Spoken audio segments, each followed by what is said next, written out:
This is the Today with Tally podcast. Folks, our next guest, Debbie McElhinney out of Colorado. Look, I got to tell you, this courageous woman has spent the last 20 years in saving the lives of our American veterans. And she is joining us here today, and we are honored. Deb McElhinney, how are you? I'm good. Thanks for having me. How are you? I'm doing well. Hanging in there. Another day, another podcast.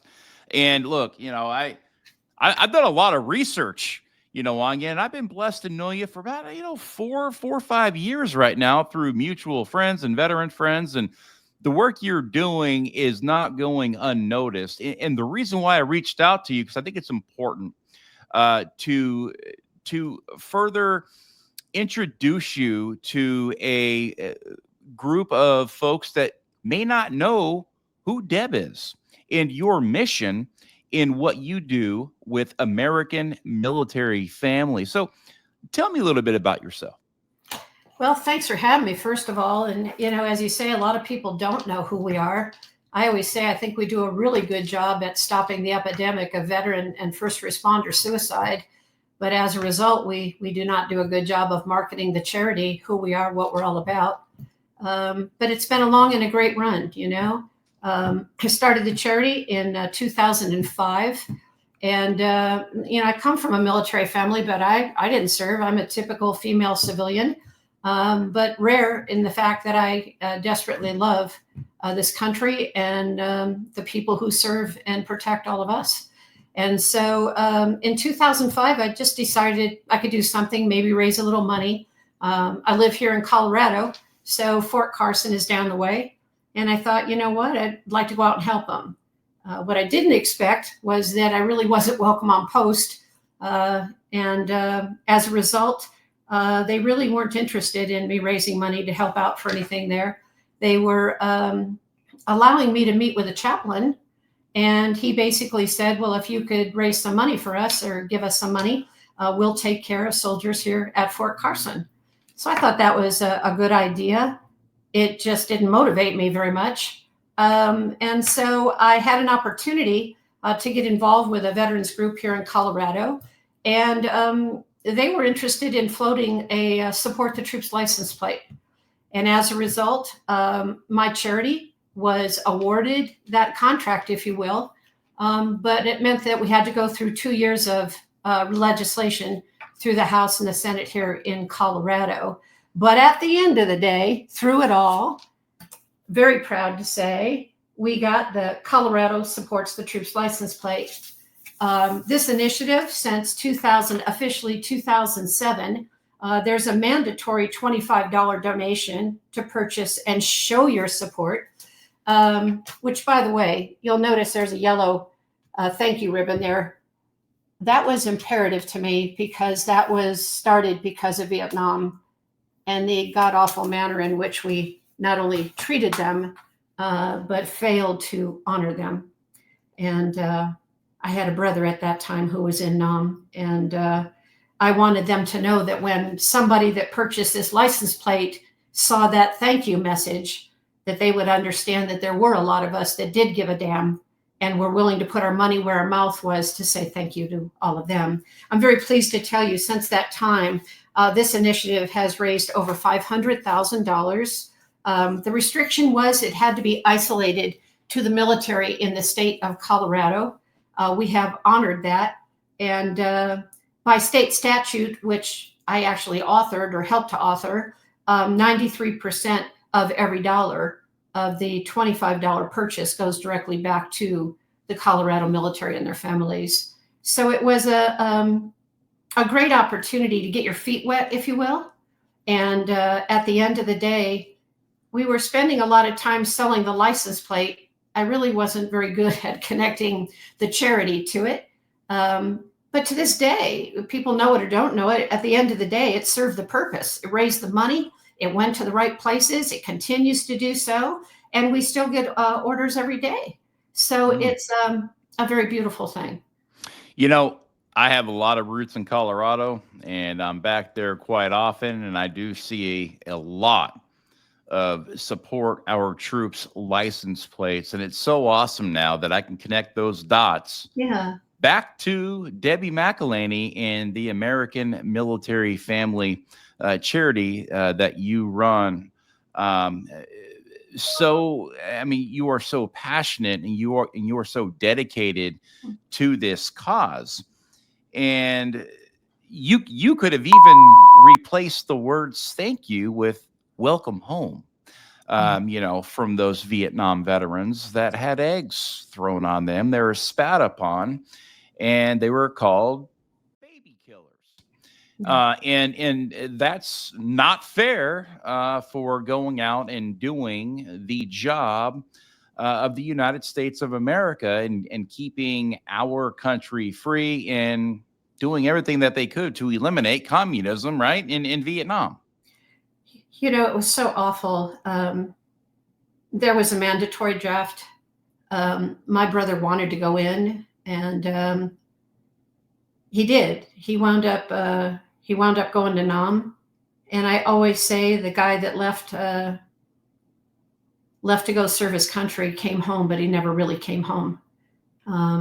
He did come home and become a cop in LA homicide, and kind of started enjoying the autopsies of really, really bad guys. And then, you kind of say you got to quit digging your hole, because he was and remains great at taking care of others. But, the wound inside him, he fought for over 50 years for a medal that their unit was entitled to and never got. He kept in touch with all of those guys, and they lost guys, and they remained close. And just last year, after 50 years of fighting to get Washington to give them the proper medals they earned, they were awarded those medals, and he had them dispersed to the remaining guys in the unit. And perseverance exists in our family, I guess. As I've told you, Tally, it also comes with a painful past, and that is that my brother and I have been estranged for about 50 years. It was a family issue, I think. And at the end of that day, it's a sad story. I thought he'd want to start the charity with me. He did not want to do that. He actually hated that idea. And I didn't understand it, but I was the one that was out there waving the flag when they were calling them baby killers. And so, it felt like it was a very turbulent time. But I think that's really where my own personal heart came, is that I couldn't take care of the very one I love the most, but there were plenty of others that you could reach. And I don't regret any of that. I regret that he didn't want to come along on the ride with me, but he found his way other ways. And there are a million stories like mine out there, and a million great American heroes that have isolated, they don't even want to get the help today, the Vietnam veterans, because it's like, my time has passed. I've got all these ailments. I'll die. And when I do, I serve my country. I'm proud as hell. But I don't need any help from anybody. Last point. Do you know that when I've gone into a grocery store and seen somebody, because for 40 years, they wouldn't wear a Vietnam hat. It wasn't because they were ridiculed. It wasn't acceptable. Mm-hmm. And I'll often ask them today, how long did it take you to get that hat? And they say about 40 years. But when the wives and the significant others are kind of like, please don't bring up the subject. They don't want to get them triggered all over again. And so even thanking them in a grocery store, I hope everybody will still be doing something like that.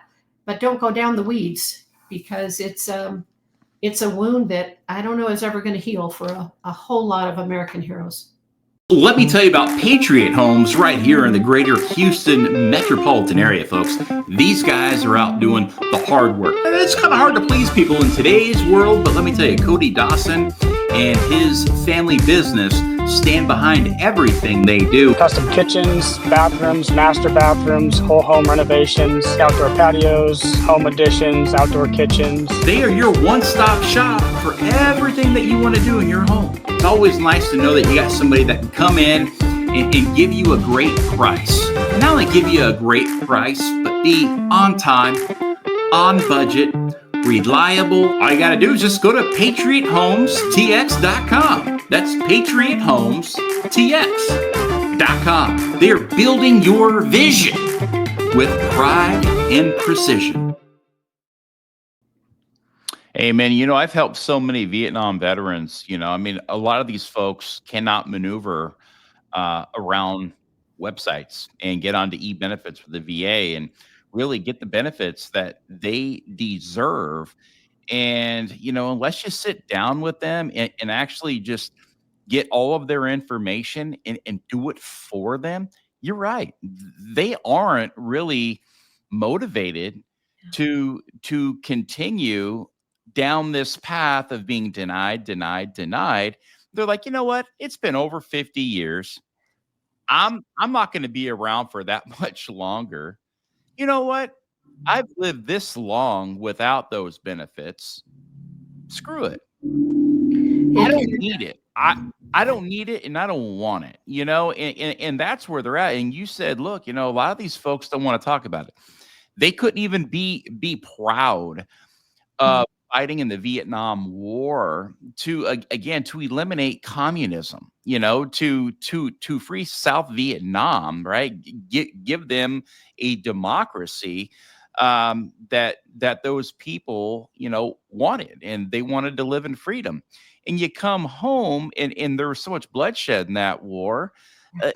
Again, for so many people being so rude and disrespectful to children, to our kids, 18, 19, 20-year-old kids that are out fighting this war in jungles. And things have changed since the 60s. They come home and it's the term shell shock, is used.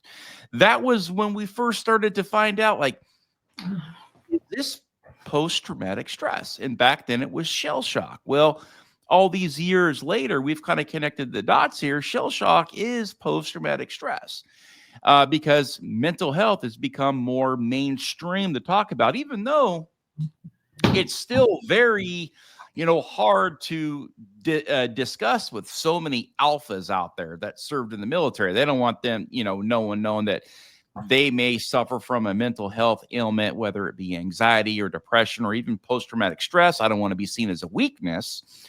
That does still exist. However, there are so many programs out there now that are designed and geared toward the mission of saving the lives of American veterans and first responders in this country that we are losing every single day to this epidemic that is literally destroying America. Because look, let's face it, people that raise their right hand in defense of this country are patriots. So what happens when you're losing 22 to 40 patriots every single day? Our country's patriotism is sinking lower and lower and lower every single day. Wow, we give so many rights and freedoms to the people in this country that are denouncing the United States of America on a daily basis. And to me, that is wrong. That is unfair. And hey, but it is what it is, right? That's what living in a free society is. They have the right to do that. But, again, it's just sad to know that when you're living in the greatest country in the history of mankind, so many folks take it for granted. And there's a price to be paid for that. The folks that are taking it for granted don't understand the price that is being paid that our American veterans are going through and our service members are going through, even our first responders are going through on a daily basis. And maybe one day they're going to understand that. And maybe they're going to say, I was not being very fair when I was, out protesting this or protesting that. But that is another podcast. I want to get into the mission of American military family. You had mentioned you had a brother, Vietnam veteran, that inspired you to get involved. And, you said, I'm just a civilian. I'm just a civilian that's wanting to get involved to help save lives. But you're not, because you're not just a civilian, because we can all serve in our own ways. You don't need to, serve in the Army or in the Marine Corps or Air Force or Space Force or Coast Guard or whatever it may be, to say that you are giving back to your country. You're giving back to your country in this way right here. So you are serving your country. So don't, belittle yourself, because I know the work you do is intense. Now, can you explain exactly what you do with American military family? The fascinating thing about that is, and I really appreciate you so much, Kelly, giving me this opportunity, because, 20 years has passed now, but now I have got my voice, and I've watched a lot, and I've seen a lot, I've experienced a lot.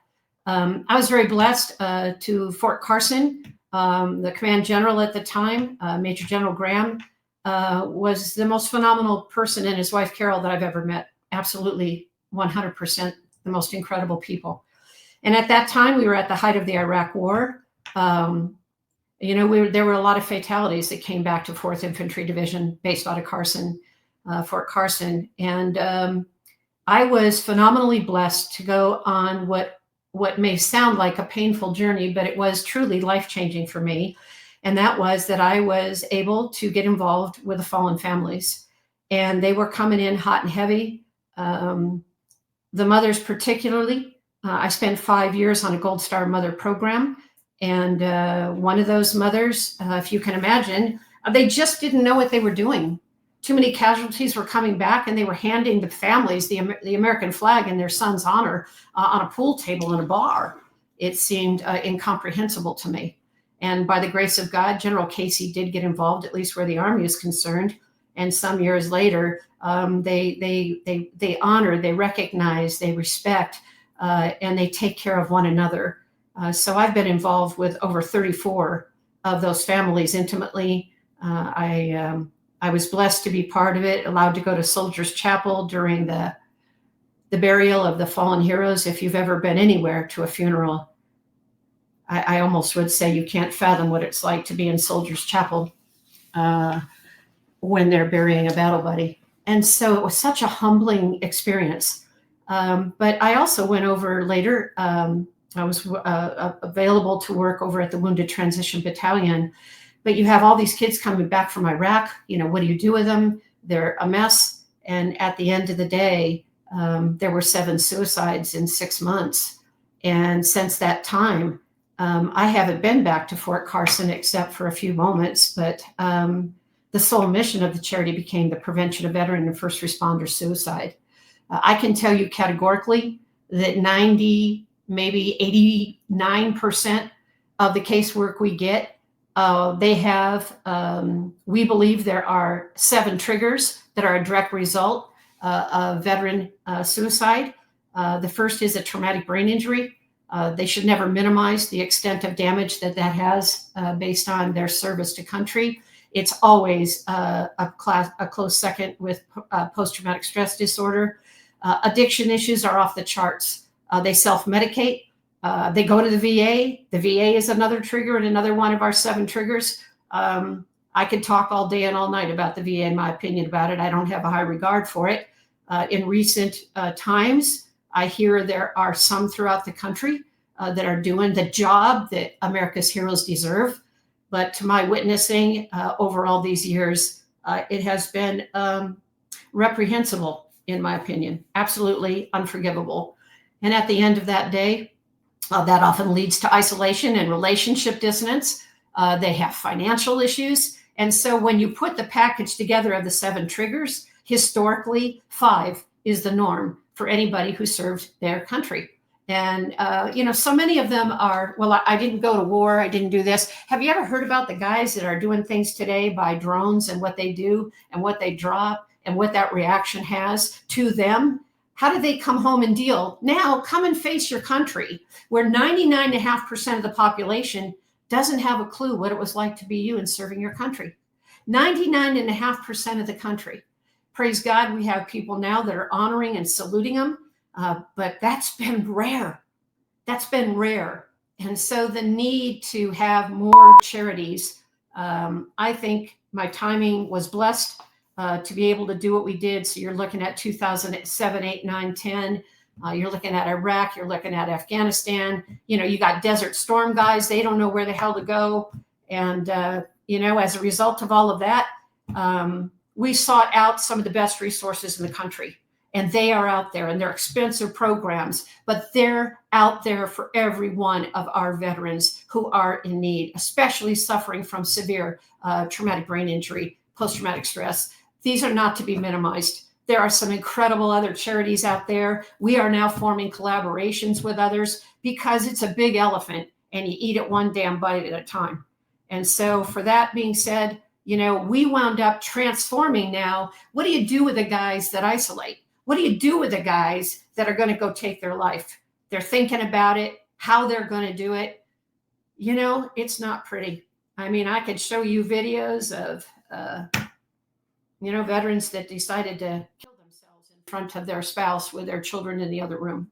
It's been 12 years for that Gold Star mama. And at the end of this day, Gold Star spouse, I guess, she's a mess. Unfortunately, I know of these stories all too well. I've become very good friends and advocates of a lot of soldiers, family members, Marine family members, really every branch of their sons or daughters taking their own lives, as well as wives that have reached out. They see what happened to me in the VA, and they call me and they say, I know you're going to understand this.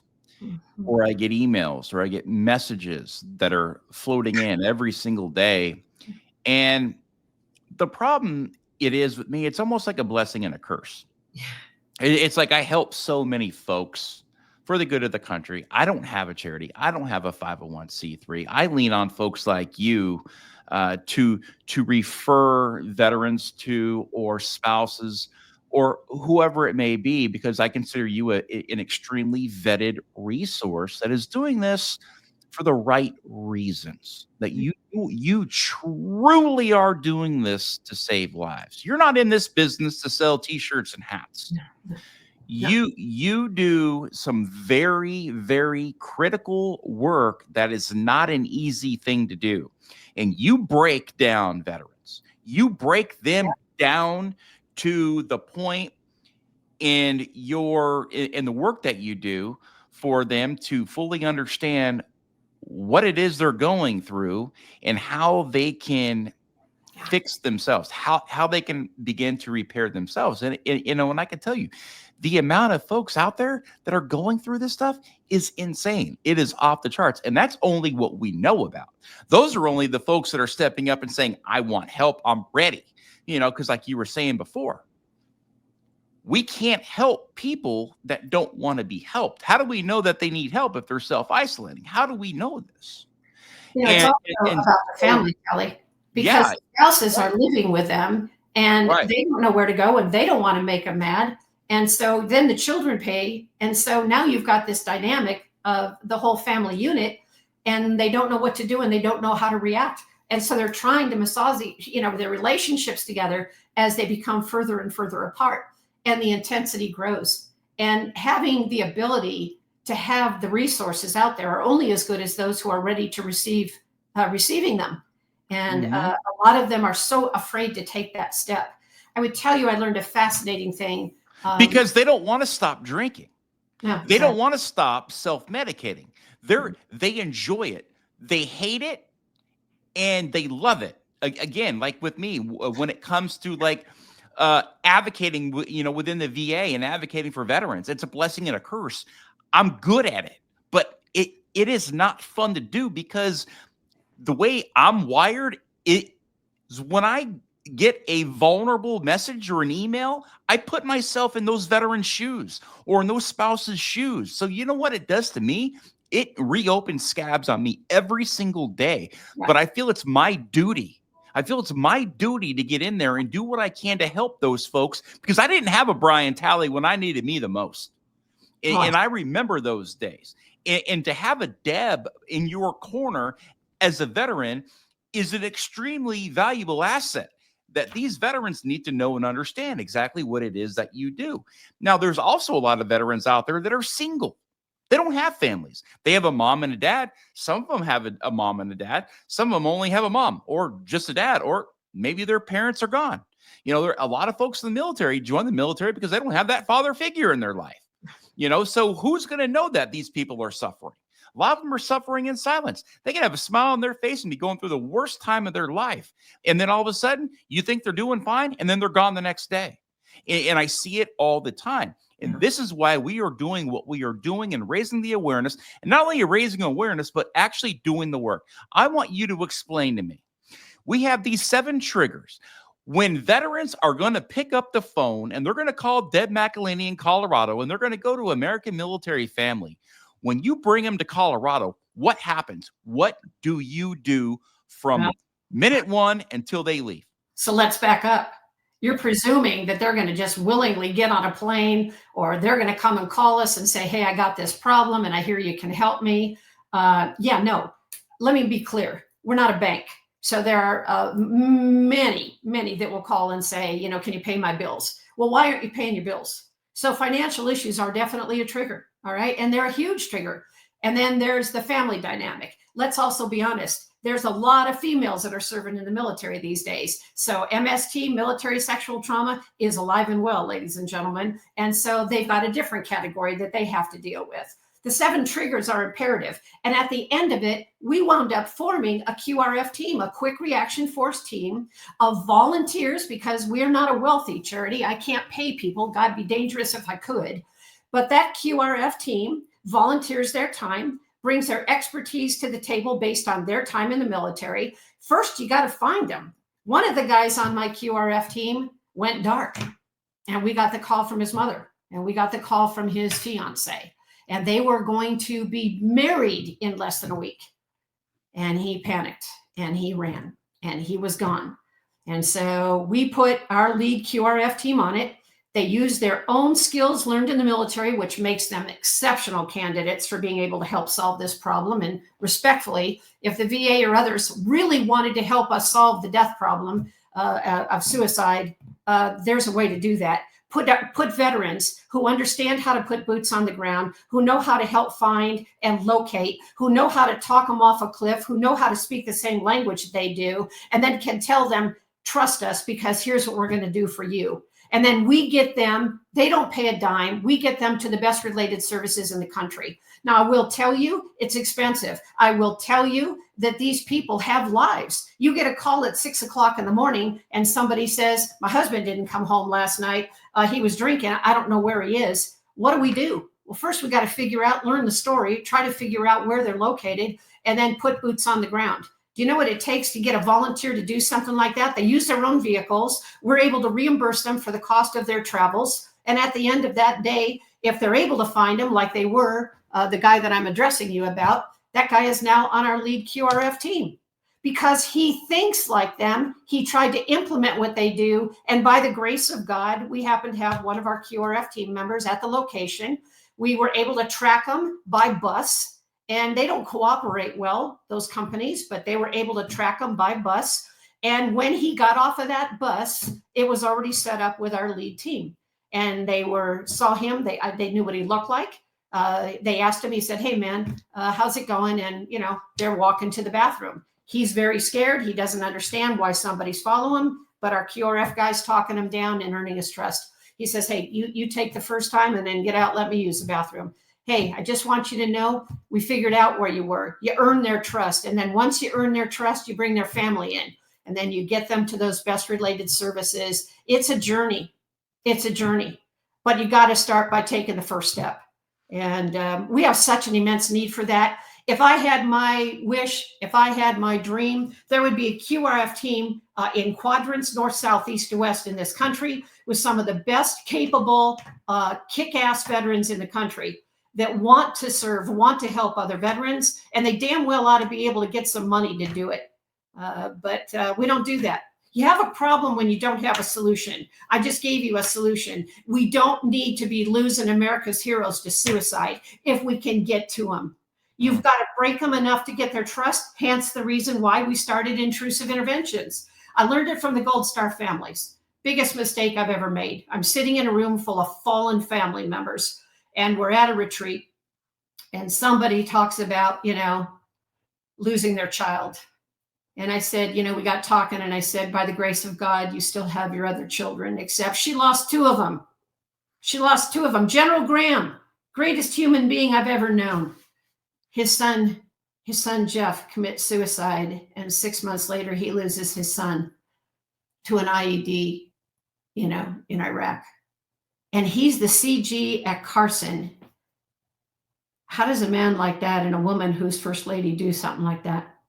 How do they do what they did and continue to do to this day? If you don't want to do anything else, if you've got a suicidal veteran, you take them on a phone call and you have them call vets, the number 4 warriors.org, vets, the number 4 warriors.org. That is General Mark Graham's operation.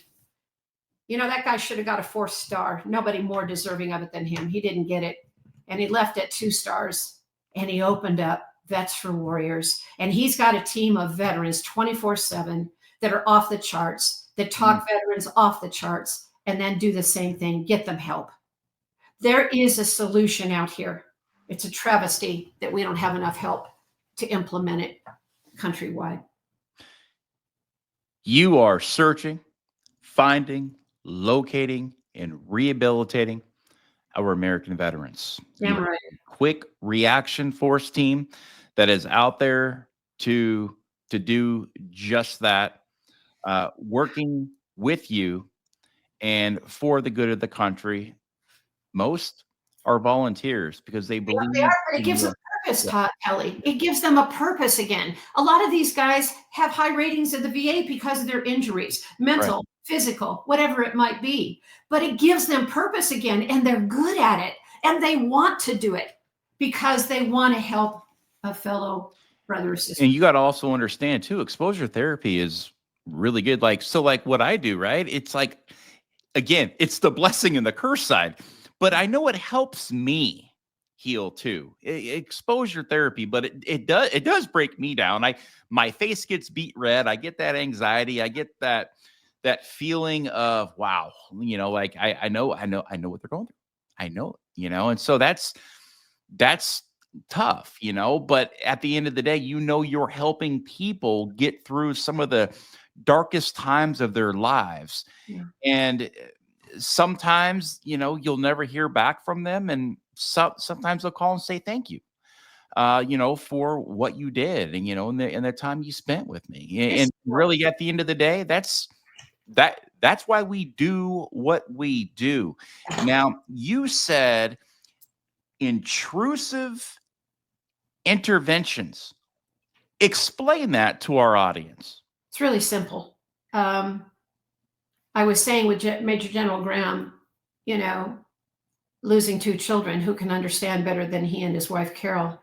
But we were in a room where there were other Gold Stars and, taking the blame, I was a hover mother. I shouldn't have this. I shouldn't have that. That's why my child's not here, kind of thing. And I remember General Graham stepping up and saying, Madam, and he held up 2 fingers for 2 stars. Don't you think I could have stopped my son from being where he wanted and needed to be and allowing him to serve his country the way he chose?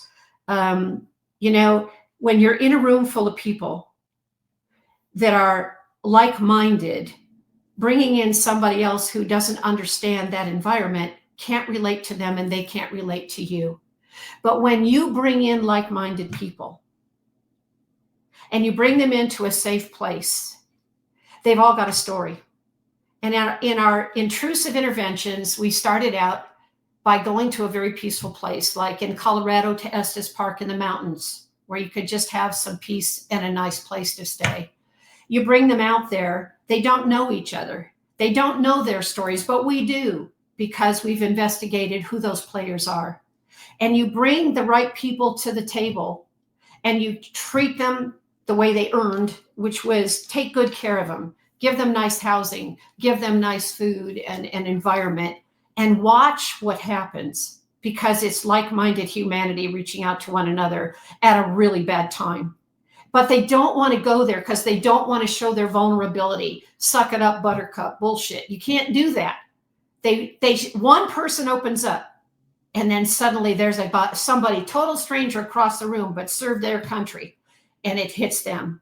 And you can see the reaction on the guy at the back of the room who doesn't really want to own it, who's afraid to tell everybody that he's been drugging and drinking to kill his memories because that's his solution. And then you got the person over here who did the same damn thing 2 years earlier, but now it's 2 years clean and wants to share their story about why it's worthy of you to listen to them. And when you talk to like-minded people can bring the solution to the table. It's not shaming you. It's not embarrassing you. It's not humiliating you. It's not desecrating your memory and what you did in the country or how you came home and dealt with things. It's called humanity. And there's always somebody in a room who's better off than you and who's worse off than you. And I'm telling you, I don't ever know how these darn intrusive interventions play out. We're going to be going to Utah. We got up to 30 to 35 people we bring out. You've got significant others. Bring the ladies together, bring the partners together, because they got their own story about what it's like to live with you as a veteran. Or they serve their country and they don't grieve the same way you do. Mm-hmm. It's amazing when you bring those kind of people to a table who have suffered and sacrificed so much, but they're also such compassionate people. That's why they up to go in. It wasn't a draft. You chose to go in. Look what's happened now just recently in the country. And a lot of people are up and coming, signing up to get into the military. Yeah. There are American heroes everywhere. And I want to find them. And I want to say they're the solution. And if the VA or the government wanted to help us out, help us to implement a program like that, where you had enough money and resources to do it, where you don't have to beg Peter and pay Paul because you don't have enough money to put intrusive interventions together because they're costly. We don't ask these guys. They don't have the money to fly out. They don't have the gas money to drive out. I'm hopeful they've got a vehicle, or we try to team them up with somebody. And we bring them out. For example, in June, we're going to be going, by the grace of God, Mortensen Construction, phenomenal patriots, have been so kind to my charity. And at the end of the day, they're doing a clay shoot. What do veterans like to do? They love to shoot.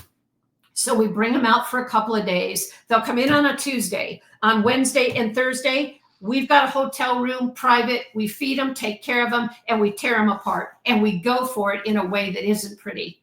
But at the end of the day, there's somebody else in that room that's going to speak up and tell them why it's so important that they listen. And there we've got a veteran advocate. So many people are frustrated with their VA benefits. We address those 7 triggers with experts. He knows the doors to go down because he tried to kill himself once and didn't succeed at a VA and decided he was going to learn how to get the benefits that he was entitled to. And he's just a guru at it. And he'll tell you how to do that. So many of these people don't want to fight to get their benefits because they're tired and they're spent and they don't want the bureaucracy. So they don't get what they deserve. They fall on hard financial times. They start self-medicating to make up for it. I don't want to think about what I did back then. And now my marriage is falling apart and the wives and significant others are pissed off. The children are feeling it. And you'll wonder why it's an epidemic. It's not rocket science, people. Debbie, how often does your phone ring? You know, like you were saying, we got a call from a spouse. Husband didn't come home. He's been drinking. I'm concerned. I'm worried. How often do you get those phone calls? Honestly, Tally, it's the craziest thing in recent times because there are a lot more people out there helping. I would say I don't even have a count. Someday, all day yesterday, I would tell you I was on the phone all day. It's a day like that. You don't know what to do. You don't know how to expect it. In this case, we have a young kid. He's living in his car. He's in Atlanta. I know where he is. I know where his mom is. On a scale of 1 to 10, how volatile are you? He tells me he's a 7. Well, I think that's pretty high on the scale, so we got to get to him. I'm trying to find him. He doesn't want to tell me where he is. I would drop this call with you, to be honest to God, if he calls me right now, because you got to do that. But at the end, you take as many as you can. I get a lot of calls. Don't call me for financial assistance because you're in trouble and you can't pay your bills. I appreciate that. But our agenda is totally about getting the most severe, getting those that are traumatized and don't want to go take care of themselves. Guys like my brother who chose to live on Goes Nowhere. Street name is Goes Nowhere. Why do great American heroes have to live on a street called Goes Nowhere? Because you are the greatest of Americans. And you know what, Tally? It is what it is. And when the calls come in, we take as many as we can. I have one paid employee who's my operational director, who's married to a sergeant major, who did 3 tours of Iraq. And while they were on their 3rd tour, their child was dying of leukemia. What the hell do you do with a story like that? Those are the kind of stories we live, eat, and breathe with and try to find and help. I'm telling you, it's personal. It's just personal, and it pisses me off because money shouldn't have to be an issue. Speaking of money, you are celebrating your 20-year anniversary with American Military Family, and give yourself a hand clap for that one, because that, and I could see it in you, I could feel it, I could hear it in your voice. You are extremely, deeply passionate about this.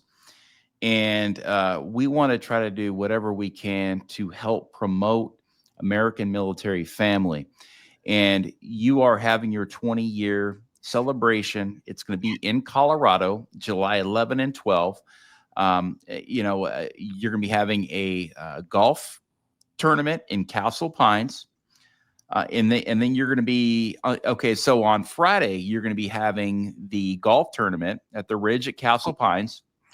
And then on Saturday, you guys are moving us over to the Douglas County Fairgrounds, and you guys are going to have a big cookout, and, it's going to be a good time. Get a lot of veterans out there, get a lot of local support, and how it is for a fundraiser. Everybody brings in baskets and this and that, and you do raffle items. You do, you're selling the golf tickets and all that stuff.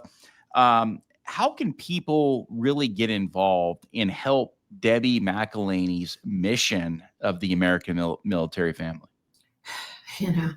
Ask me anything about the program and I can talk to you, but, I'm looking for people that want to help America's heroes, how and what they can do. This gala is, we're doing 3 events in 2 days, the golf tournament on Friday, on Saturday morning, a car show, and trying to bring everybody out. And then, of course, the gala that night. The gala is a salute to America's heroes, putting on a big event. The hall can hold 800. Nothing would make me happier than to be able to fill it.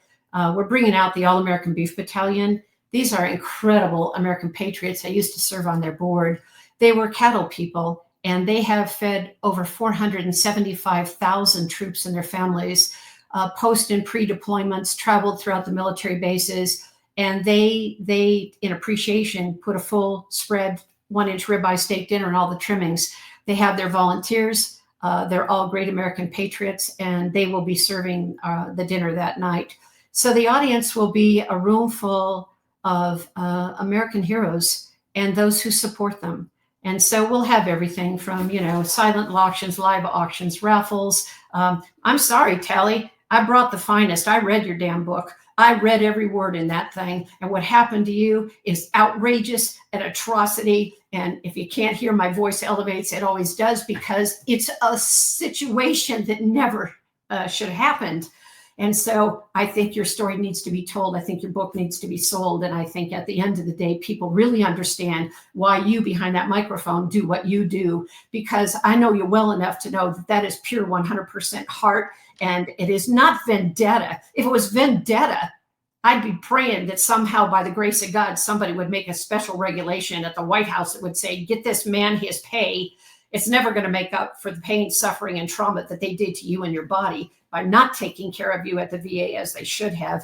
And at the end of it, to me, that becomes even more personal.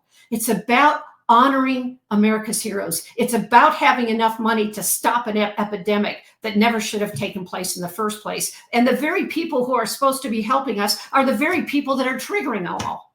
So at the end of the day, you're my keynote speaker. I give you my audience to speak to, because they need to know what's going on. This isn't just to come and be entertained and have a gala and dance and be happy and buy some things. Yeah, I got to raise a lot of money.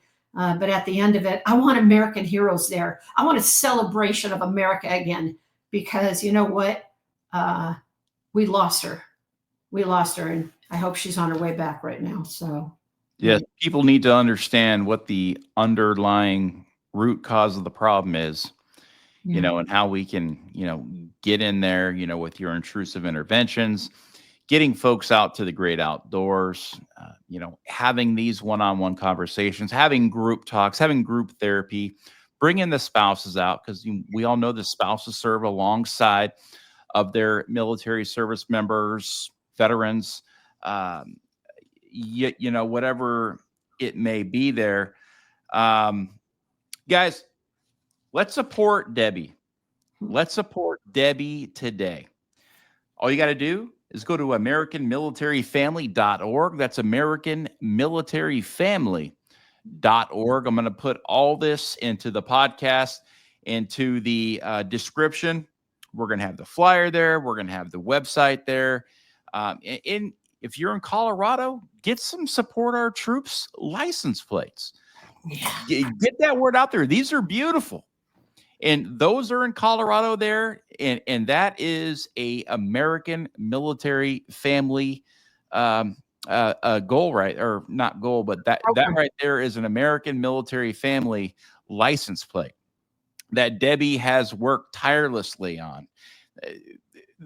The bureaucratic process in Colorado of getting a license plate, that's not easy, but she got it done.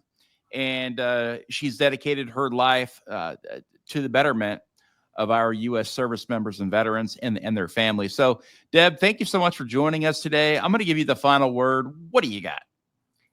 I just got a great big thank you for everything you've done and continue to do and how you do it, because you're reaching people that need to hear what you're delivering here. It's straight up, honest. I've loved the time we've been able to spend together.